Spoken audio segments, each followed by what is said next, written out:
I never imagined that old age would feel this way, not because of the aches in my knees or the heaviness that comes over me when I climb the stairs too quickly, but because of the silence that fills my house in the evenings, a silence that seems to expand with every passing year, pressing against the walls and reminding me that there is no one left here to call my name. My name is Richard Mallory. I turned 76 last winter, and though people in the neighborhood still wave when I pass by, though the mailman sometimes lingers for a word or two at the gate, the truth is that my life has narrowed to a small circle of habits, the kind of rituals that feel more like lifelines than routines. Every morning I grind the same beans, boil the same kettle, set down the same chipped mug on the kitchen counter, and every morning I remember the way my wife Margaret used to hum while she prepared breakfast, a small sound that seemed to anchor the whole house. She has been gone for 8 years now, and though grief is supposed to soften, mine has settled like a permanent shadow, sometimes faint and sometimes overwhelming, but always there, reminding me of the years when life was warm and filled with ordinary joy. I was an engineer by trade, one of those men who believed that if you drew the lines carefully enough, if you measured the angles precisely, the world itself would hold together.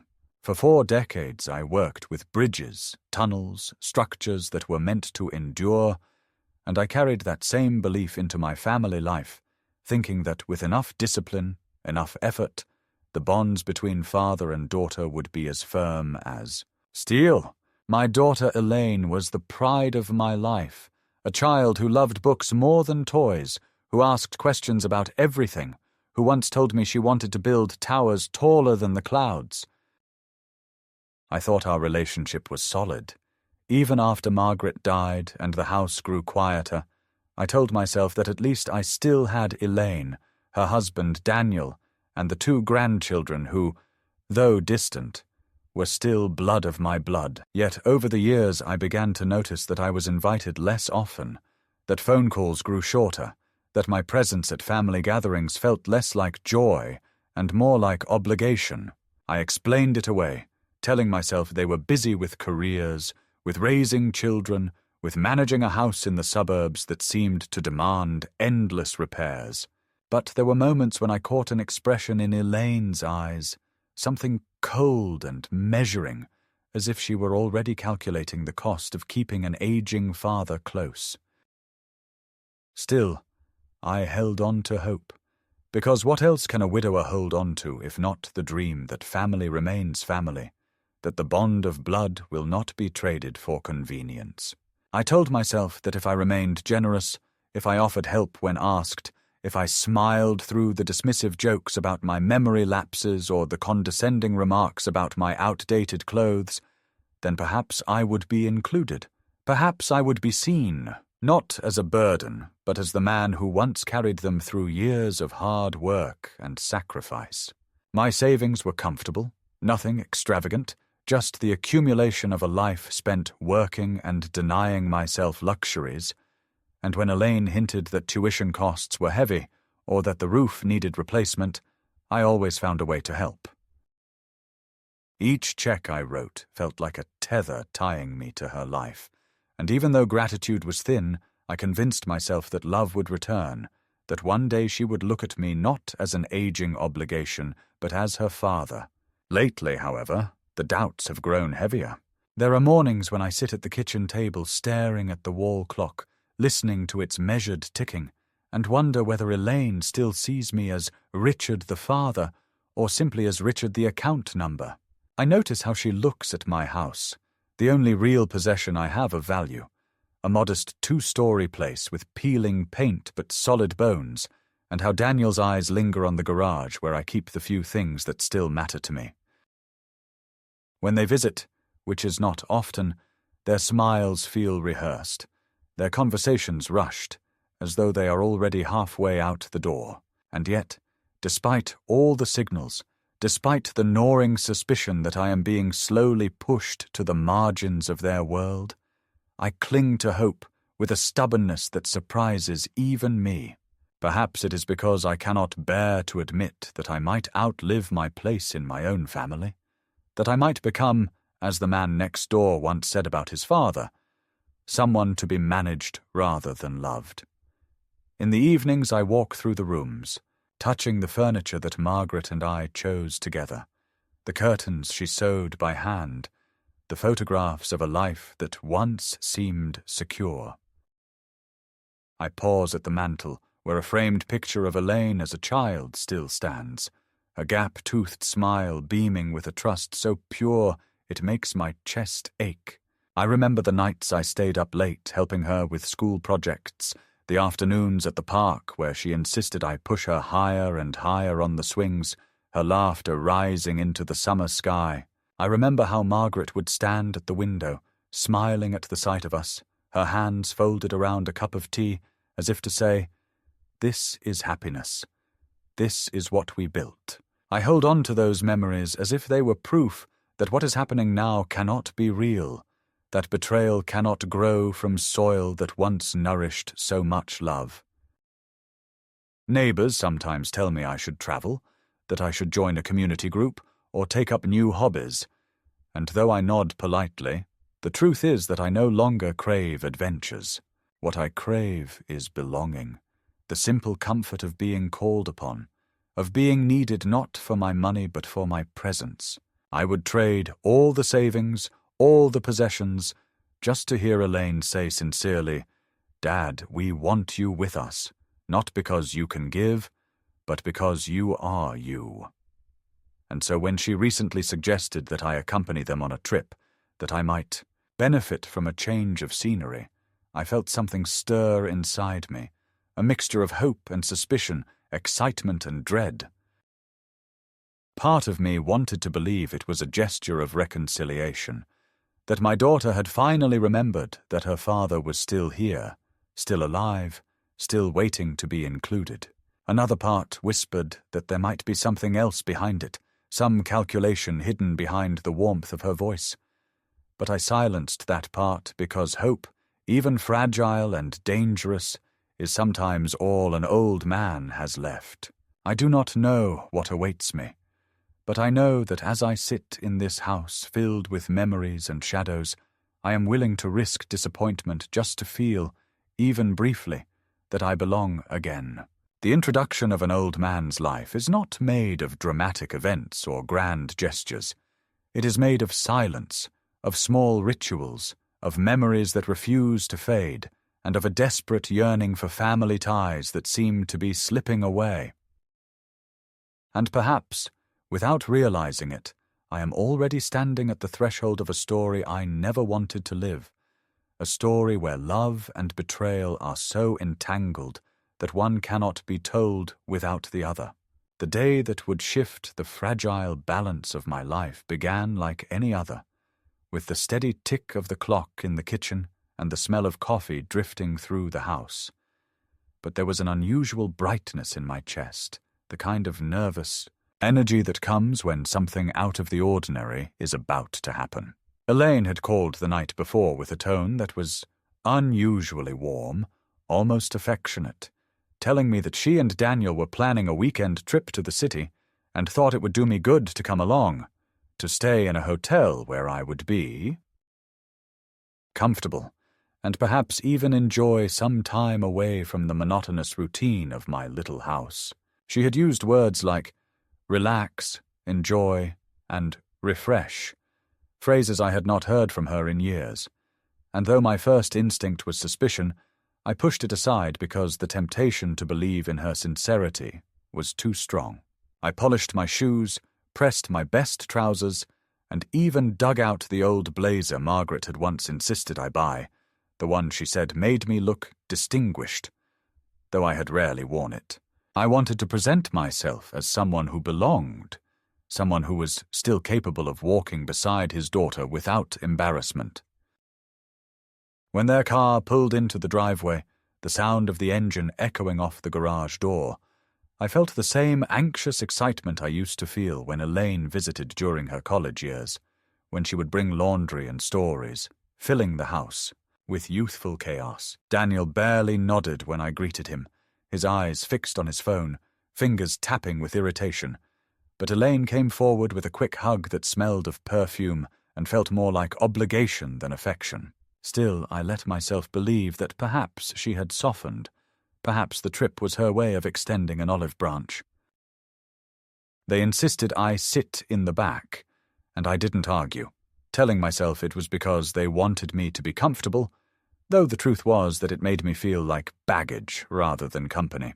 As we drove, I tried to start conversations about the grandchildren, asking how their studies were going, whether they were planning to visit for the summer. But Elaine's answers were short, distracted, and Daniel's occasional chuckles felt sharp, as if mocking my attempts to bridge a gap that had long since widened into a canyon. The hours on the highway stretched out, and though they had spoken of a hotel where I could rest, they gave no details, only vague reassurances that it was all taken care of. I noticed how often Elaine glanced at Daniel, how their words sometimes dropped into hushed tones I wasn't meant to hear, and I tried to ignore the unease that curled in my stomach, reminding myself that suspicion was a poison that could turn even the most innocent gesture into something sinister. Eventually, fatigue weighed on me, and when Elaine handed me a small bottle of water and insisted I drink, I obeyed without question, not realizing until later how heavy my eyelids became, how the hum of the car blended with my drowsiness until the world slipped into darkness. I awoke to voices I did not recognize, the sound of footsteps echoing on tile, the smell of bleach and stale coffee in the air. My first thought was that we had arrived at the hotel, that perhaps they had checked me in while I dozed, but as my eyes adjusted, I saw not the soft glow of a lobby or the polished floor of a reception hall, but a stark room with metal chairs, peeling paint, and a bulletin board covered in flyers about meal schedules and addiction recovery meetings. A thin blanket lay folded on the cot beside me, and at the far end of the room, a man in a worn jacket was asking for directions to the dining hall. My heart lurched, confusion flooding me, because nothing in this place resembled the promise of a hotel. When I stumbled toward the nearest desk, a woman in scrubs looked up with a mixture of indifference and faint irritation, as though she had seen this scene countless times. "You must be Mr. Mallory," she said, glancing at a clipboard. "Your daughter dropped you off this morning, said you needed a safe place, that you'd be better here for a while." Her words struck me harder than any physical blow could have. I tried to correct her, to insist there must be a mistake, that Elaine had promised a hotel, that I had money to pay for my own room, but the woman only shrugged, pointing toward a pile of plastic bags where, she said, my belongings had been placed. When I opened the bag, my hands trembling, I found only a sweater, a pair of socks, and a bottle of generic pills. My wallet, my phone, even the watch Margaret had given me on our 40th anniversary were gone. I stood frozen, the hum of the fluorescent lights drilling into my skull, while fragments of memory returned. Elaine's insistence that I drink the water, the way my body had grown heavy, the hushed whispers between her and Daniel, the way they had not met my eyes as fatigue dragged me under. It all came together in one sickening realization. I had not been brought to a hotel but abandoned in a shelter, left behind like an unwanted parcel. The betrayal was so sharp I could not breathe, as though my chest had been hollowed out. I tried to tell myself there must be some explanation, some misunderstanding, but the evidence lay all around me. The cold bed, the pitying looks of staff, the absence of everything that was mine. I wandered into the common room, where a handful of men sat slumped in chairs, their faces drawn by years of hard living. One of them, an older fellow with eyes like burned-out coals, looked at me and muttered, "Family dump you here, old man. Happens more than you'd think." His words cut deeper than he knew, because in that moment I realized that he had named the truth I had been too terrified to accept. Elaine had left me here deliberately. She had not lost track of me. She had not misunderstood my needs. She had made a choice to rid herself of her father by disguising abandonment as care. I tried to find a phone, desperate to call her, to demand an explanation, but the staff told me I had no number listed, no contact to reach, and when I insisted that I could recite my own daughter's phone number by heart, they exchanged glances, filled with that awful mixture of doubt and pity reserved for the very old. It dawned on me that she had prepared for this, that she had told them I was confused, forgetful, perhaps even suffering from dementia so that my words would carry no weight. For the first time in my life, I felt the terrifying sensation of being erased, not physically, for I was still standing there, but erased in credibility, in dignity, in the very eyes of others. I returned to the cot, sat down with my head in my hands, and tried to steady my breathing, but the air felt heavy, thick with the stench of disinfectant and despair. My mind raced through every memory of Elaine, from her first steps to her wedding day, trying to reconcile the little girl I had carried on my shoulders with the woman who had just abandoned me among strangers. There was no reconciling it. Something had shifted irrevocably, and I knew, with a clarity as cold as ice, that this was no mistake. I was not in a hotel. I was in a shelter, and my daughter had put me here. I sat on the narrow cot for what felt like hours, listening to the shuffle of feet in the hallway, the clatter of trays in the dining room, the indistinct murmur of voices that carried with them the weight of resignation. And the longer I sat there, the more the truth pressed down on me with suffocating force, for it was no longer possible to pretend that Elaine's act was a misunderstanding or some temporary arrangement. No, it was deliberate, calculated, and the humiliation of it began to spread through me like fire, burning not only my pride, but also the fragile hope that had sustained me through years of neglect. My first attempt at dignity was to rise and approach the desk again, asking firmly for a phone, insisting that I had the right to call my family, to speak to my daughter and demand an explanation. But the young man at the desk, barely older than my grandson, gave me a look that was half amusement, half pity, and told me I needed to calm down, that my daughter had already explained everything, that I was better off here where, as she had put it, he'll be safe, supervised, and won't have to struggle alone. The words coming from his mouth but belonging to hers cut me more deeply than I can describe. For in that moment I understood that Elaine had not only abandoned me, but also rewritten me in the eyes of strangers as a helpless old man incapable of managing his own life. I tried to protest, to explain that I was not senile, that I paid my bills, that I kept my house in order, that I cooked for myself every day. But the staff exchanged knowing glances, the kind reserved for those convinced they are listening to a man, slipping into confusion, and I realized with a sickening clarity that my words were powerless, that the very image of me had been poisoned before I even arrived. When I asked about my belongings, desperate to find my wallet or at least my phone, they told me calmly that nothing else had been left. Only the plastic bag with the sweater and socks, and when I insisted there must have been more, they shrugged as though the question itself confirmed the daughter's story of a forgetful father inventing things that were not there.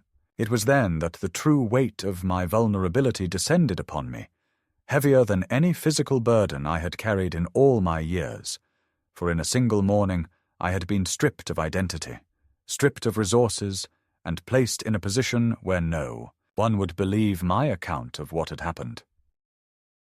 Later, in the dining hall, as I forced myself to swallow a bowl of watery soup surrounded by men who smelled of alcohol and despair, I heard the whispers. Another one dropped by his kids.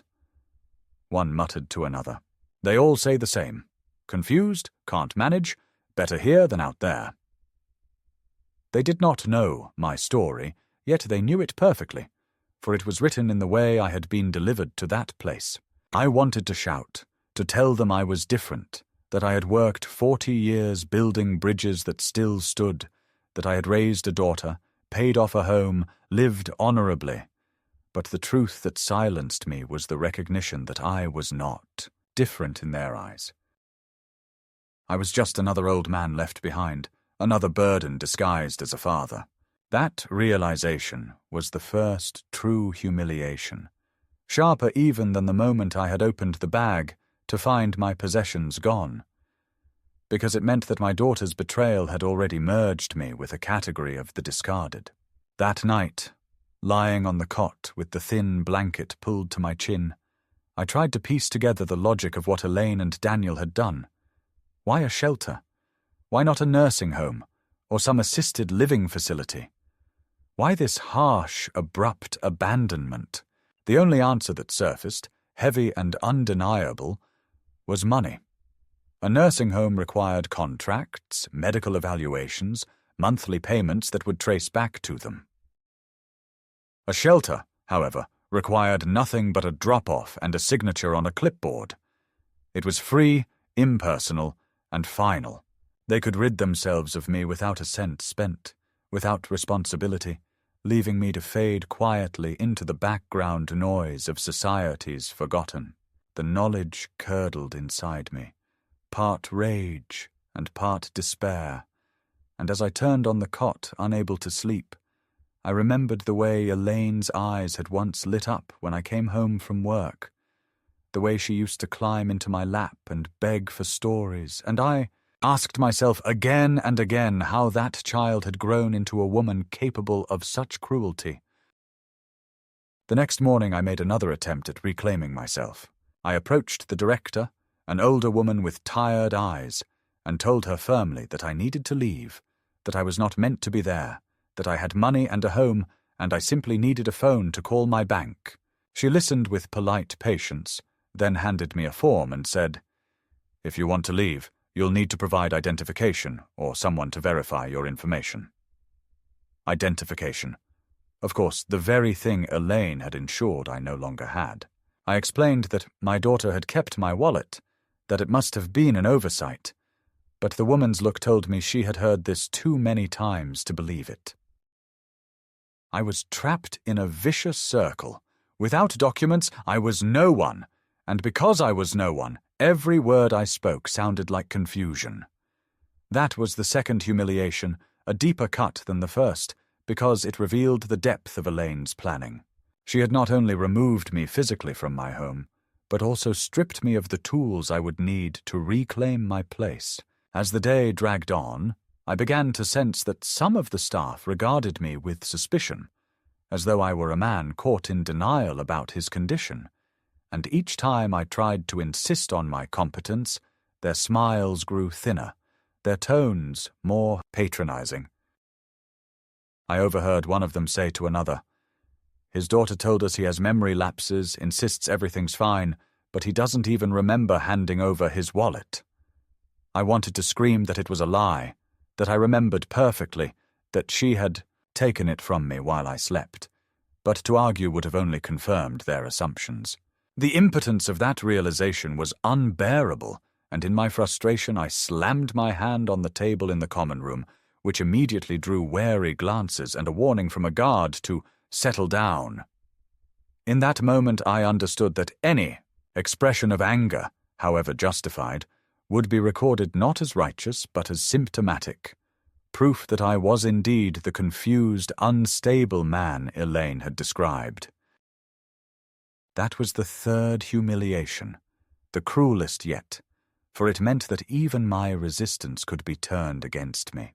That night I lay awake listening to the coughing and muttering of the men around me, the rattle of pipes in the ceiling, and I realized that I was now in a place where dignity had no currency, where years of labor and sacrifice meant nothing, where the title of father or engineer or husband had been erased by a single signature on a shelter intake form. I wept quietly, not just for myself but for Margaret, who would never have believed our daughter capable of such treachery, and I promised her memory that I would not let this be the end, that I would find a way back, even if every step forward felt like walking through a storm of disbelief and scorn. On the third day of my forced stay in the shelter, when my spirit had already begun to bend under the constant weight of disbelief, a shift occurred, not in the form of mercy, but in the form of a revelation that made the ground beneath me tremble. A social worker came in, a young woman with files stacked in her arms, her face weary in that way of people who see too many stories of decline and disappointment each day. She sat across from me, adjusting her glasses, and spoke in the calm tone one reserves for patients, not equals. "Mr. Mallory," she said, "we've been reviewing your case. Your daughter submitted some documentation to the hospital downtown prior to bringing you here. According to the notes, there are concerns about your memory and judgment, signs of early-stage dementia. She felt it was best for you to be somewhere supervised until guardianship could be arranged." At that word, guardianship, something inside me froze. It was as though all the suspicions that had clawed at the edges of my mind had suddenly coalesced into undeniable form. This was not abandonment born of frustration or neglect. This was a deliberate strategy to strip me of legal agency, to seize control of not only my daily existence, but also the savings, the house, every scrap of independence I had left. I wanted to shout at her, to accuse Elaine of lies, to demand that my competence be recognized, but the woman's face remained placid, professional, as if bracing against the storm of yet another angry father insisting he was fine. She tapped her papers, emphasizing that, "This is preliminary, of course, and nothing has been decided yet, but your daughter's statements are taken seriously, especially since she has provided examples." I asked, my voice breaking. "What kind of examples?" And she flipped through the file, reading aloud notes that sounded like grotesque distortions of my life. "Forgot to turn off the stove, nearly caused a fire," she recited. "Confused days of the week, got lost walking back from the grocery store, attempted to withdraw money twice in the same day, denied it when confronted." Each claim landed like a stone, not because they were true, but because they were plausible enough in the eyes of a stranger. I knew I had never left the stove on, knew I had never been lost in my own neighborhood, but how could I prove it? Margaret was gone, my neighbors saw me less often, and in the vacuum of evidence, Elaine's words became the reality that officials would accept. In that moment, I felt the terror of invisibility more acutely than ever before, the realization that my identity could be rewritten, not by my actions, but by the testimony of someone I trusted most. The room spun with the weight of it, and I leaned forward, clutching the table as though I might slide into nothingness if I did not hold on. I told the social worker that I wanted to be tested, formally, by doctors, by anyone qualified, that I demanded an evaluation, but she only nodded in that way that says, "Yes, we'll see," without any urgency. She concluded our conversation by assuring me that shelters often provided a temporary holding space until more permanent arrangements could be made. More permanent arrangements, those words rattled in my skull like a death sentence. I had not only been abandoned, I had been recast as incompetent, stripped of credibility, and positioned on a conveyor belt that led directly to the forfeiture of my freedom. That night I lay awake on the cot, the smell of mildew and disinfectant heavy in the air, and I realized that passivity would be my undoing. If I waited for Elaine's plan to play out, I would wake one morning to find my accounts frozen, my house signed away, and myself locked in some institution where every protest would be recorded as agitation. It was no longer a question of dignity, but of survival, and survival demanded allies. The following day, when a local priest came to speak with residents, offering comfort to those who had no one left, I approached him quietly, almost ashamed, and poured out my story. To my surprise, he did not look at me with pity but with sharp concern, the concern of someone who recognized both injustice and danger. He told me he believed me, that families sometimes cloaked greed in the language of care, and he offered to connect me with an attorney who occasionally volunteered for the parish, someone who knew how to navigate the maze of guardianship laws and property disputes. For the first time in days, I felt a faint flicker of hope, fragile but enough to keep me standing. As I waited for that connection to be made, I noticed how quickly despair could turn into resolve when a single person believed in you. I began to study the shelter staff, memorizing their routines, searching for opportunities to use the phone or slip out unnoticed. My hands shook when I finally dialed the number the priest had given me, but the voice on the other end, calm, steady, professional, told me I was not yet erased, not yet silenced. The attorney listened, asked careful questions, and promised to meet me discreetly to review the situation. Hanging up, I felt the first breath of freedom enter my lungs again, though it was laced with the knowledge that the battle ahead would be brutal. The midpoint of my ordeal had arrived, and it was not only a crisis of circumstance but of identity. I was no longer simply an old man abandoned by his daughter.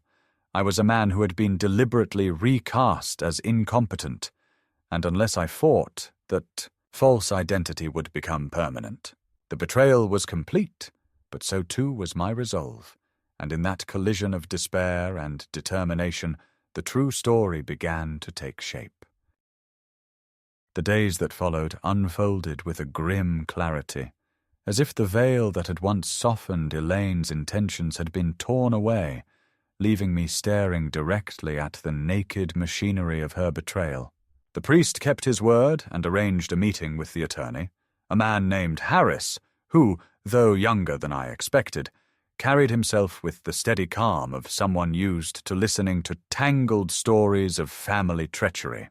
He met me discreetly in the corner of the parish office, his notebook open, his eyes watchful, and as I recounted everything from the phone call inviting me on the trip to the moment I awoke in the shelter, I could feel the trembling in my own voice.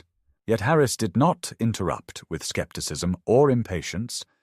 Instead, he leaned forward and asked precise questions, each one aimed at drawing out details that I had not realized were important. What date had Elaine invited me? Did she provide food or drink during the trip? When was the last time I physically held my wallet? Did anyone at the shelter see her drop me off? As I answered, I began to understand the shape of the trap that had been laid for me, and more importantly, the faint outlines of a possible escape. Harris explained that guardianship cases were built not only on medical evaluations, but also on testimony from relatives and documentation of supposed lapses. If Elaine had already submitted claims about me leaving the stove on or getting lost, then she was laying the groundwork for a petition to the court. Once that petition was accepted, she could be named my legal guardian, which would grant her immediate access to my finances and the right to determine where I lived. It's not just about keeping you in a shelter, Harris said quietly. It's about consolidating control. Once she has that, you'll find it nearly impossible to undo. His words chilled me, not because I hadn't suspected them, but because hearing them confirmed by someone who knew the law stripped away any lingering hope that this was a temporary cruelty. Elaine was not improvising. She was executing a plan. The second blow came when Harris checked the public records for me. Using his laptop, he pulled up a database of property deeds and banking notes, and within minutes he found that a request had already been made to freeze one of my accounts pending evaluation of competency. The request had not yet been approved, but the fact that it existed told me everything. Elaine and Daniel had wasted no time. While I sat in the shelter stripped of dignity, they had been moving pieces on the board to strip me of everything else. My stomach clenched as I thought of the house, the one place where Margaret's presence still lingered in every curtain and photograph, the only refuge I had left.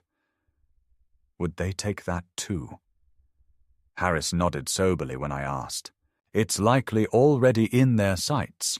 Once guardianship is granted, they can petition to sell the property, claiming it's too much for you to maintain. You'd be moved to a facility, and the house would be liquidated. I pressed my hands together to stop the trembling, but I could not stop the wave of grief that washed over me at the thought of strangers walking through those rooms, erasing 40 years of family life for profit. The third blow arrived from within the shelter itself. One of the staff members, a weary man who had been kinder to me than most, let slip that he had overheard Elaine speaking to the director during intake. She had said, almost casually, that I wasn't safe with money anymore, that I had been taken advantage of by neighbors and scammed by fraudulent calls, all of which were lies. I had never been scammed, never given money to anyone outside the family, but by planting those seeds, she had given the shelter staff a lens through which to interpret my every word. No wonder they looked at me as if I were a confused old fool when I insisted I had money, insisted I had a home. They had been told in advance to discount everything I said. That revelation left me reeling, because it meant Elaine's campaign against me was not confined to documents and courts. She was reshaping my identity in the minds of every stranger who might later be called as a witness. Harris urged me to act quickly, to gather whatever evidence I could before her petition advanced. The priest agreed to testify that I had spoken coherently and lucidly, that I had sought him out intentionally and recounted my story with consistency. But I knew I needed more. One night, after lights out in the shelter, I sat in the dim common room scribbling notes on scraps of paper torn from an old flyer, recording everything I remembered in painstaking detail. The date Elaine had called, the clothes she wore when she picked me up, the exact words she used when handing me the bottle of water, the way Daniel avoided my gaze, the moment I woke to fluorescent lights and a stranger's indifferent voice. I wrote it all down because I feared that soon my own words would be dismissed, my memory declared unreliable, and these notes might be the only thread connecting me to the truth. But humiliation did not loosen its grip. The more I tried to assert myself, the more the shelter staff treated me with that suffocating mix of politeness and dismissal. One afternoon, when I asked again for access to a phone, the director smiled tightly and said, "Mr. Mallory, we understand you're anxious, but your daughter has assured us she's handling everything. It's best if you rest and let her take care of you." Her tone was final, maternal, as though speaking to a stubborn child, and I felt the heat rise to my face, not just from anger, but from the degradation of being spoken to as if I no longer had the right to speak for myself. It was in that moment that I realized Elaine's strategy was working, for even here, among people who had never known me before, she had managed to reduce me to a caricature, the confused, unstable old man who needed to be managed. The weight of those days pressed harder with each revelation. I thought of Margaret constantly, of how she would have fought like a lioness if anyone had tried to strip dignity from her, and I wondered what she would think now of the daughter we had raised. Had we been blind to the seeds of selfishness? Had grief twisted Elaine into someone unrecognizable? Or had the potential always been there, waiting for an opportunity?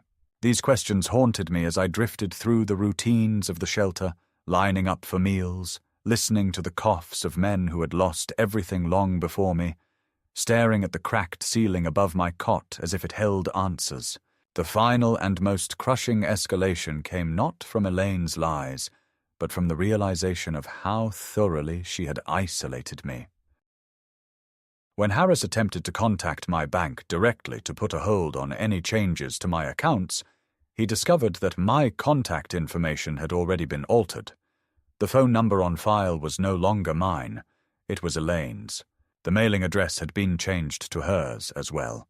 For all practical purposes, she had already stepped into my identity, intercepting every notice, every alert, ensuring that I remained ignorant until it was too late.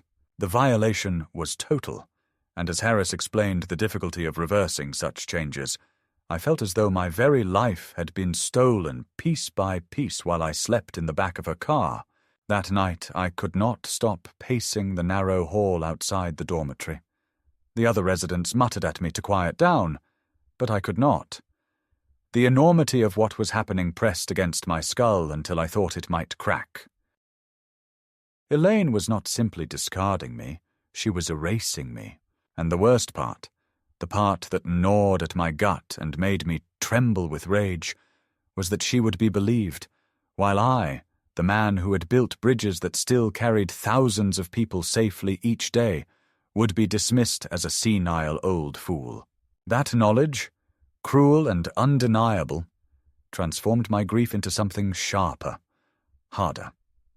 For the first time since Margaret's death, I felt the pulse of anger strong enough to keep me upright. They had underestimated me, Elaine and Daniel both. They thought sedation and paperwork would suffice to bury me. But I was not yet buried, and though the blows had come one after another, financial, emotional, reputational, I was still standing, and I was beginning to plan not just escape, but retribution. Harris moved faster than I thought possible, and in the span of 2 days he had turned my scattered notes and the priest's promise into filings with teeth, first by lodging an emergency petition to block any action on guardianship until a clinical evaluation could be performed by an independent neurologist of his choosing, then by sending formal notices to the bank and the county recorder enjoining them from honouring address changes, freezes, or transfers that had not originated from me directly. And while I had prepared myself to be ignored yet again, the language of court orders has a way of changing how people listen, because the shelter director's voice softened when she read the stamped injunction and the staff who had spoken. To me, with a courteous condescension, now offered coffee and a quiet office where the doctor could examine me. And I sat there under the fluorescent lights answering memory questions, subtracting sevens, recalling words in order and in reverse, reciting the month and the year and the city, naming presidents, explaining my routines, and then, because Harris had urged me to insist on it, I told the neurologist the story from beginning to end without stumbling, including the bottle of water. Elaine pressed into my hand, the sweetness on my tongue that was not sugar, the heaviness that followed, the gap of blackness, and the waking in a room that smelled of bleach and weariness, and he nodded with a clinical gravity that felt like rescue. When he asked whether I consented to a blood panel, because sedatives leave traces and time had not yet erased them. By dusk we had a report that did not simply call me competent, it called me unimpaired for the purposes of personal affairs and financial decision-making, and noted the presence of a benzodiazepine in my system, inconsistent with any of the medications listed under my name. A small paragraph of medical prose that carried the weight of a bridge girder, placed exactly where a span is weakest. Harris did not waste the momentum.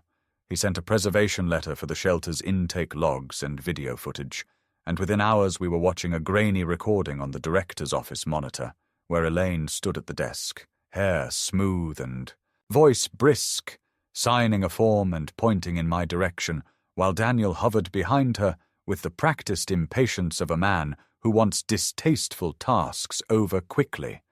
And when the clerk slid the clipboard across the counter, the camera caught the angled scrawl of Elaine's name, and the notation beside it that might as well have been a dagger. Drop-off confirmed. And as the image stabilized and the time-stamp ticked forward, I watched my own bent figure being led through a door.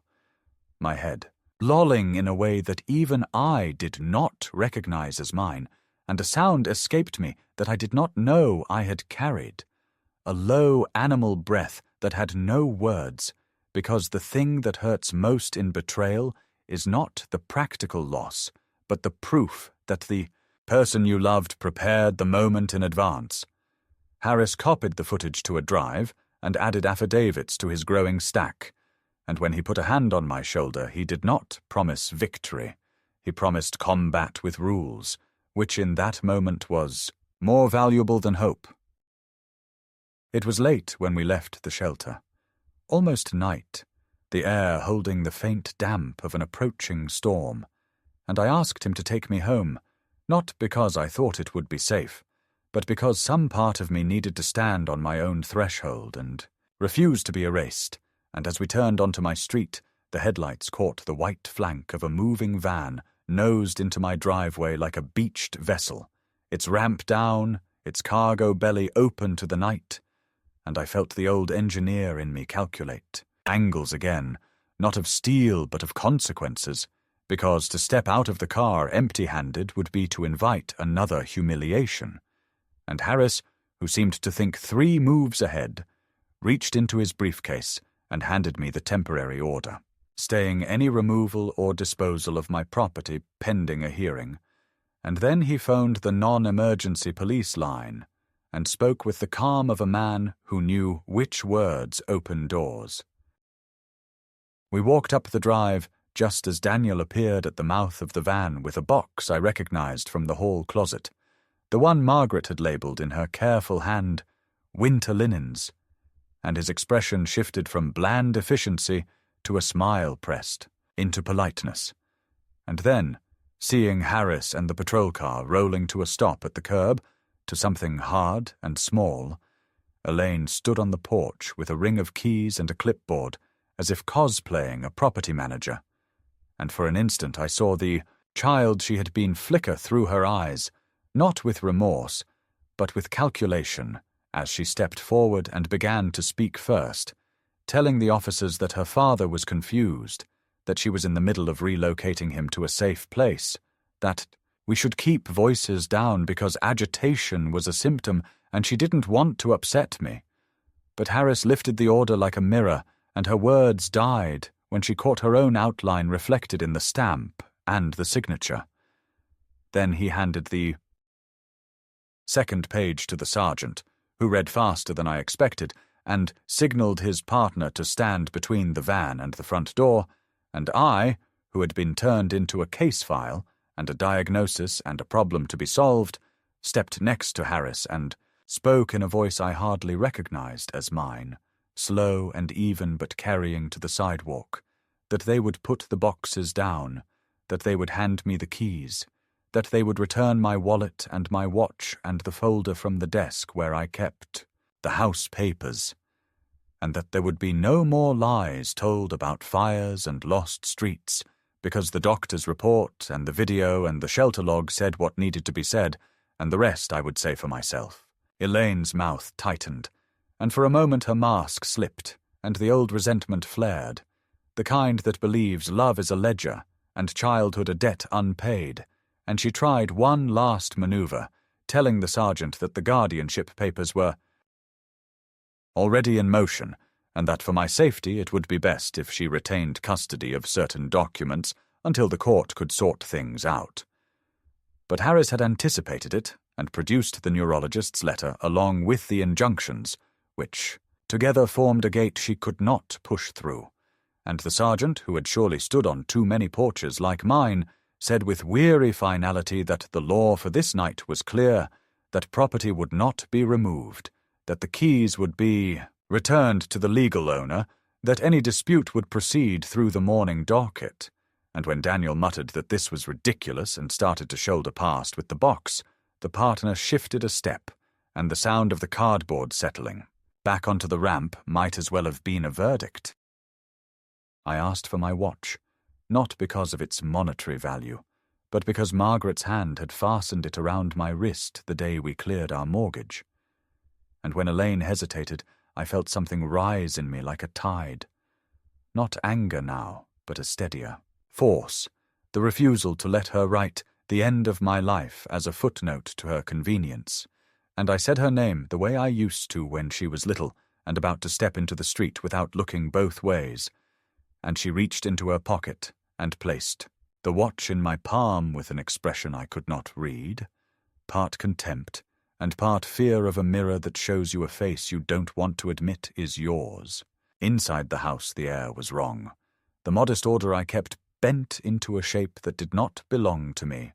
Drawers emptied onto tables, my papers stacked with a mover's indifference, and we walked room by room with the officers as witnesses while Harris dictated a quick inventory of the obvious violations, and though shame tried to close my throat, I made myself open closets and cupboards, because nothing is taken back by pretending it was not stolen, and when we reached the bedroom, I saw that the photograph of Margaret on the dresser had been removed from its frame, the paper backing torn, and for a moment the room swayed, not from age or sedatives, but from the way grief can arrive without warning, like a wave through a cracked sea-wall. I steadied myself on the dresser, and then turned to Elaine, and told her, not with theatrics but with the simple precision of an engineer marking a line in chalk, that she would not set foot in this house again without a court order, that she would not speak to my bank or my doctors in my name, that any document she had submitted would be answered with documents of my own, and if she persisted, I would file for a protective order and for damages for conversion and fraud and any other name the law gave to what she had done. She tried to summon tears, or perhaps they were real and had nothing to do with remorse, and she said that she had only wanted to stabilize things, that I was stubborn and proud and lonely and would not accept help. And I told her that help, which begins with a drug and ends with a shelter, is not help but convenience, and that words like guardianship and safety are clean coats thrown over dirty work. The officers walked them to the van and watched as the ramp folded up, and the engine coughed and the vehicle rolled away into the dark. And Harris, who had said little after the orders spoke for us, turned to me and asked if I wanted a locksmith, and I said yes, because there are doors you close to survive, and doors you lock to begin again. And while the man drilled the deadbolt and fitted a new cylinder, I sat at the kitchen table with Margaret's watch warm against my skin and signed papers, placing my accounts under a new address and authorizing alerts to Harris's office, and I initialed a statement revoking any informal permissions Elaine might claim, and I signed a letter to my doctor, making explicit that no one had proxy rights in my care, and each signature felt like driving a piling down into bedrock. When the house was finally quiet and the officers gone, Harris gathered his files and told me to sleep if I could, that in the morning we would file to dismiss the guardianship petition and serve notice to cease and desist, and he paused at the doorway as if deciding whether to offer comfort, then settled on respect, saying that whatever else came, I had already done the part that could not be done for me, which was to stand up on my own floor and say my name out loud. I did not sleep. I sat at the window until the first grey edged the hedges, and the robins started their thin daybreak song, and in that fragile hour the house felt like itself again, not healed but defended, and I understood that the climax of this story was not a shouted accusation or a dramatic arrest, but a series of exact acts performed in the right order until the truth outweighed the lie. And I whispered to Margaret that I had brought her watch home, that the shelves would hold again, that the lines I once drew on paper had become lines I now drew around my life, and that I was not done. The final chapter of this ordeal did not arrive with fireworks or shouting, but with a quieter reckoning, the kind that seeps into a man's bones and forces him to sit very still and take stock of what has been lost and what has been salvaged. After the court confirmed the sale of the house and the funds cleared into my account, I moved fully into my new apartment by the lake, and for the first time in years I began to live, not as a father weighed down by obligations or as a discarded burden shuffled from place to place, but simply as myself. The walls of the apartment were bare at first, and the silence was sharp, but slowly I filled the space with objects that belonged only to me. New chairs, a sturdy desk, fresh curtains that let in the afternoon sun.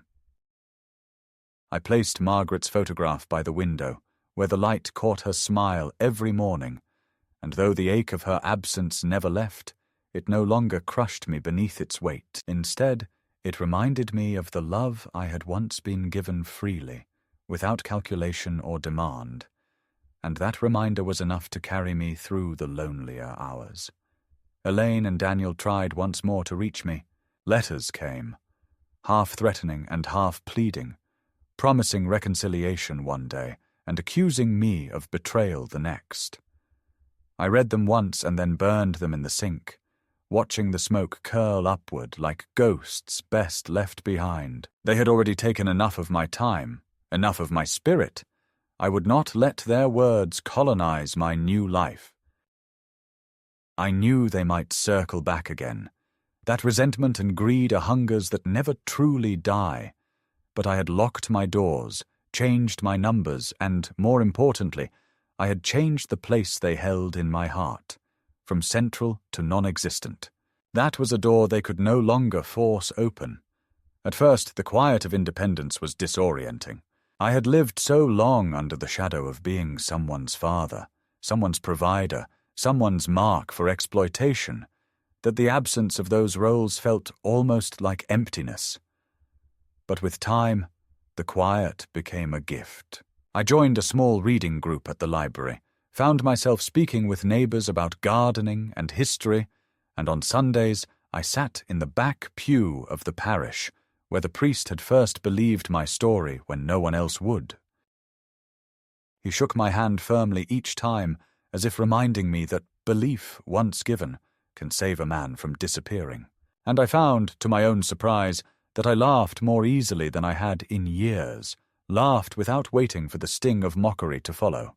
Sometimes at night I thought of my grandchildren, Hazel and Reginald, and a sorrow stirred in me that I may never see them again, that their image of me might be forever coloured by the lies their parents had woven. I hoped that one day they would find their way back, if not to me then, at least to the truth. But I also understood that life is too short to wait at windows for faces that may never appear. So I let them go in my heart, just as I had let their parents go, and I wished them peace even as I doubted they wished the same for me. The greatest change was within myself.